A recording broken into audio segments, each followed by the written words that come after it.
If I had $0 to start a business in 2026, I'd do this full YouTube script if I woke up tomorrow with $0 in my bank account, no savings, no investors, no expensive laptop, and I had to build a business from scratch in 2026. I would not start a clothing brand. I wouldn't open a restaurant. I wouldn't buy inventory. And I definitely wouldn't spend my last money designing a beautiful logo. I'd do something much simpler. I'd find a problem that businesses are already paying to solve. I'd create a simple offer around that problem. And I'd try to get my first customer before spending a single dollar. Because here's the thing, most beginner entrepreneurs get completely backwards. They think they need money to start a business. But in many service-based businesses, your first real asset isn't money. It's your ability to solve a valuable problem. And today, I'm going to show you exactly how I'd approach it if I were starting from zero. I'll give you 7 businesses I'd consider, explain who would pay for them, how I'd get the first customer, and at the end, I'll tell you the one I'd personally choose.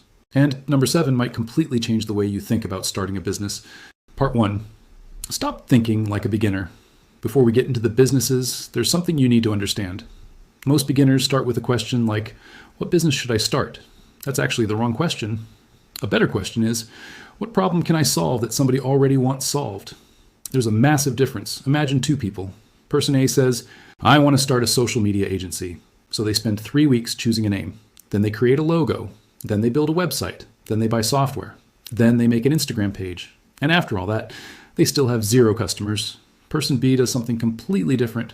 They find 10 local businesses whose social media pages are terrible.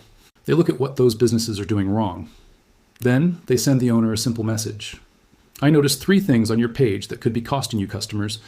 I recorded a 2-minute video showing you exactly what I'd change.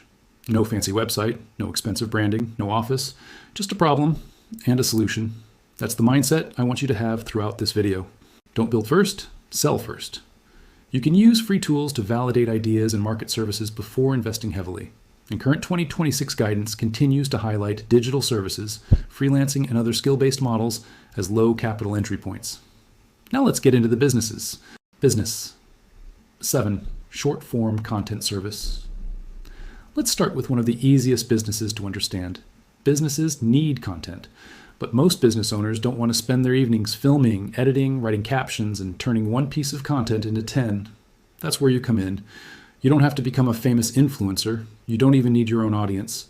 You can offer to create short-form content for businesses that already have something worth promoting. For example, a dentist, a real estate agent, a fitness coach, a restaurant, a beauty salon, a business consultant. Your offer could be incredibly simple. I'll turn your existing content into 20 short videos every month. You can start by learning basic editing and content repurposing. Then find businesses that already post long videos, podcasts, interviews, or educational content. Instead of saying, hi, I'm a video editor, say, I noticed you have a 30-minute video that could easily become 10 short-form clips. I made one example for you. That's a completely different pitch. You're not selling a skill, you're selling an outcome. And once you get one client, you have something much more valuable than a logo. You have proof. Business. Number 6. Virtual assistant service. Here's another business most people overlook because it doesn't sound glamorous. Virtual assistants. But boring doesn't mean bad. In fact, boring businesses can be attractive precisely because people don't dream about doing the work themselves. A busy entrepreneur might need someone to manage emails, organize appointments, update spreadsheets, research leads, follow up with customers, manage basic admin, or organize their content. You can start with one client, then specialize. Instead of, I'm a virtual assistant, you become, I help real estate agents manage their leads and follow-ups. Now you're not competing with every virtual assistant on the internet. You're solving a specific problem for a specific customer. And that is one of the most powerful ways to build a small business. Niche down. The narrower your problem, the easier your marketing can become. Business. Number 5. Lead generation. Now we're getting into something much more interesting. Lead generation. Here's the basic idea. Businesses need customers. You help them find potential customers. For example, imagine you specialize in helping local roofers find homeowners who need roof repairs. You could build a simple system that identifies potential customers, organizes their information, and helps the roofing company reach them. Or perhaps you help a real estate agent generate potential buyers, or a wedding photographer find engaged couples, or a marketing agency find businesses that need websites. The business doesn't necessarily care about your fancy process. They care about one thing. Can you help me get more opportunities? And that's why lead generation can be powerful, because you're connecting your service directly to something businesses understand, Customers. But here's the warning. Don't promise guaranteed sales. You can control the quality of your process. You cannot control whether another person buys, so sell what you can actually deliver. Qualified leads, appointments, outreach, research, a reliable system. Be honest about the result you're offering. Business. Number 4, AI-assisted business services. Now let's talk about one of the biggest changes happening in business right now, AI. But don't make the beginner mistake of thinking, I need to build the next AI company. You don't. You can simply use AI to make an existing service faster and more valuable. For example, content research, customer support systems, email drafting, market research, data organization, social media content, product descriptions, sales research, internal documentation. The opportunity isn't necessarily selling AI. The opportunity is selling the result produced with AI. That's a huge distinction. A business owner doesn't wake up thinking, I need artificial intelligence. They wake up thinking, I have 200 customer emails I haven't answered. Or, I need 30 pieces of content this month. Or, I need to research 500 potential customers. So instead of saying, I provide AI automation, you might say, I'll build a system that organizes and drafts responses to your most common customer questions. That's tangible. And that's something a business owner can understand. The technology changes quickly, but problems remain. So build around the problem. Business. Number 3, local service broker. Now here's an idea that doesn't require you to personally perform the service. You become the connector. Let's say people need house cleaning, car detailing, lawn care, moving, photography, home repairs, event services, or other local services. Instead of buying equipment and becoming the worker, you can focus on finding customers and connecting them with reliable service providers. For example, you create a simple local page, you generate inquiries, you find a trustworthy provider, the provider performs the job, and you earn a fee or agreed margin for bringing the customer. This model is powerful because you're solving 2 problems at once. Customers want someone reliable. Service providers want more customers. You're sitting in the middle. But there's one rule: trust matters. If you send customers to unreliable providers, your business will eventually collapse. So don't just chase commissions. Build a network of people who actually deliver. Your reputation becomes the business. Business. 2, specialized freelance service. Now let's get even simpler. Take something you already know how to do and turn it into a very specific offer. Writing, graphic design, translation, video editing, presentation design, bookkeeping, research, website creation, tutoring, photography. The mistake is calling yourself, I'm a freelancer. That's too broad. Instead, I create YouTube thumbnails for business channels, or I edit short form videos for real estate agents, or I write email sequences for online coaches, or I create product listings for e-commerce stores. Now you have a target, and once you have a target, your marketing becomes dramatically easier. You know who to contact.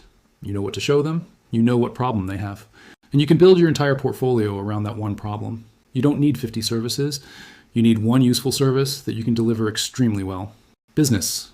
Number 1, productized service. And this is the one I'd personally pay the most attention to. A productized service. What does that mean? Instead of selling your time, you package a specific result. For example, instead of, I do marketing, you say, I create and manage 30 social media posts every month for local businesses. Instead of, I'm a video editor, you say, I turn one long video into 15 short form clips every month. Instead of, I build websites, you say, I build simple lead generation websites for local service businesses. See the difference. The customer knows what they're getting, who it's for, and what problem it solves. This makes the business easier to sell, easier to deliver, and eventually easier to delegate. Because once your process is standardized, someone else can eventually help you deliver it. That's when a freelancer can start becoming a business. The $0 business formula. Now let's put everything together. If I had absolutely nothing, I'd follow 5 steps. Step 1, find the problem. Don't start with a business idea. Start with a painful problem. What are people already spending money to fix? Step 2, choose a customer. Don't target everyone. Pick one group. Dentists, real estate agents, restaurants, coaches, e-commerce stores, local contractors, whoever makes sense for your skill.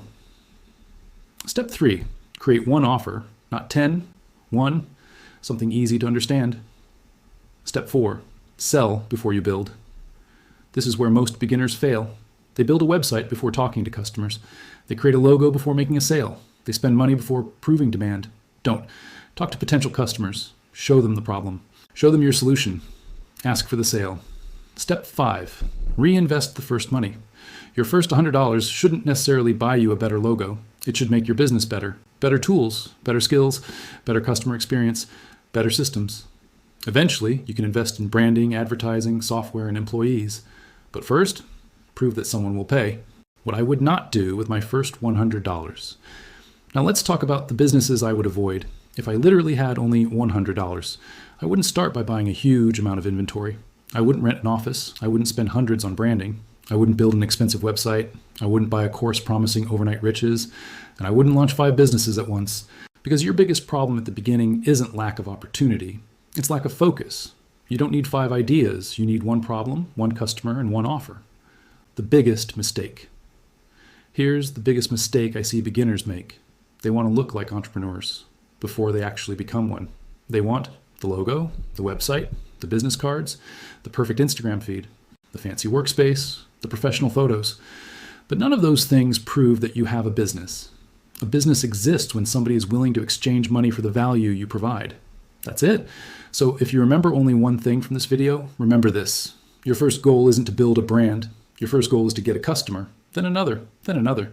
And once you understand why customers buy, you can build everything else around it. Which one would I choose? So if I had to start from absolute zero in 2026, which one would I choose?